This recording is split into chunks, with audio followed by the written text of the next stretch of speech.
छठ पर्व। छठ या षष्ठी पूजा कार्तिक शुक्ल पक्ष के षष्ठी को मनाया जाने वाला एक हिंदू पर्व है। आइए जानते हैं कि ये षष्ठी को क्यों मनाया जाता है।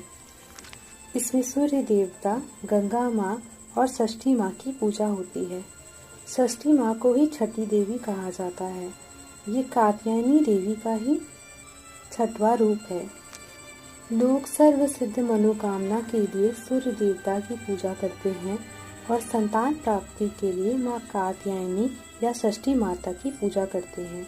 यही कारण है कि किसी भी बालक के जन्म के बाद 6 दिन में माँ षष्ठी की पूजा आराधना की जाती है और उनसे बालक की लंबी उम्र के लिए और शुभ कामना के लिए प्रार्थना किया जाता है।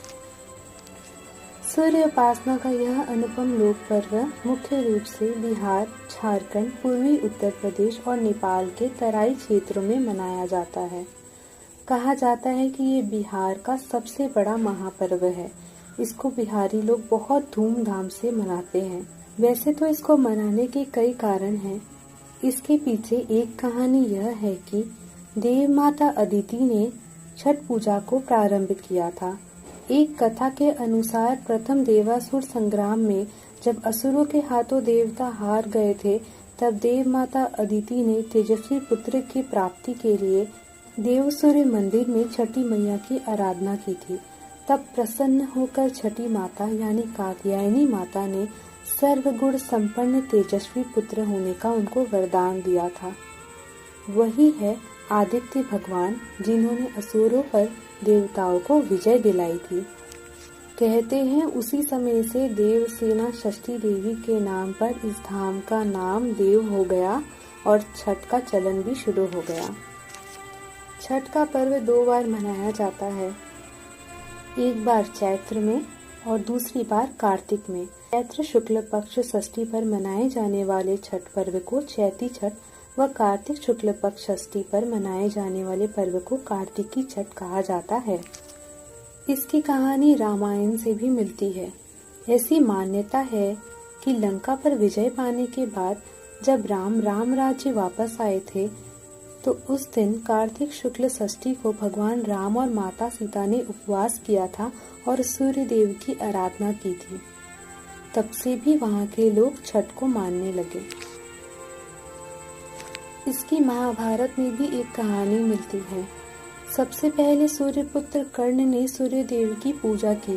कर्ण भगवान सूर्य के परम भक्त थे। वह प्रतिदिन घंटों कमर तक पानी में खड़े होकर सूर्य देव को अर्घ्य देते थे। सूर्य देव की कृपा से वे महान योद्धा बने।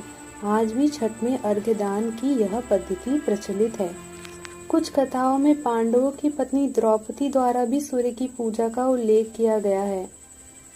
वह अपना राजपाट वापस पाने के लिए सूर्य देवता की पूजा करती थी। उनकी कृपा से भी पांडवों को उनका राजपाट वापस मिल गया था। पुराणों में यह कहते हैं कि राजा प्रियव्रत को कोई संतान नहीं थी। तब महर्षि कश्यप के कहने पर उन्होंने अपनी पत्नी मालिनी को यज्ञ आहुति के लिए बनाई खीर दी। इस प्रभाव से उन्हें पुत्र तो हुआ, मगर उनका दुर्भाग्य देखिए, वह मृत पैदा हुआ। पुत्र वियोग में उन्होंने प्राण त्यागने को सोचा। तब देवसेना प्रकट हुई और कहा कि सृष्टि की मूल प्रवृत्ति के छठे अंश से उत्पन्न होने के कारण मैं षष्ठी कहलाती हूँ। हे राजन, आप मेरी पूजा करें तथा लोगों को भी पूजा के प्रति प्रेरित करें। राजा ने पुत्र इच्छा से देवी षष्ठी का व्रत किया और उन्हें पुत्र रत्न की प्राप्ति हुई। यह पूजा कार्तिक शुक्ल षष्ठी को हुई थी। तभी से हम भी छठ कार्तिक शुक्ल की षष्ठी को ही मनाते हैं।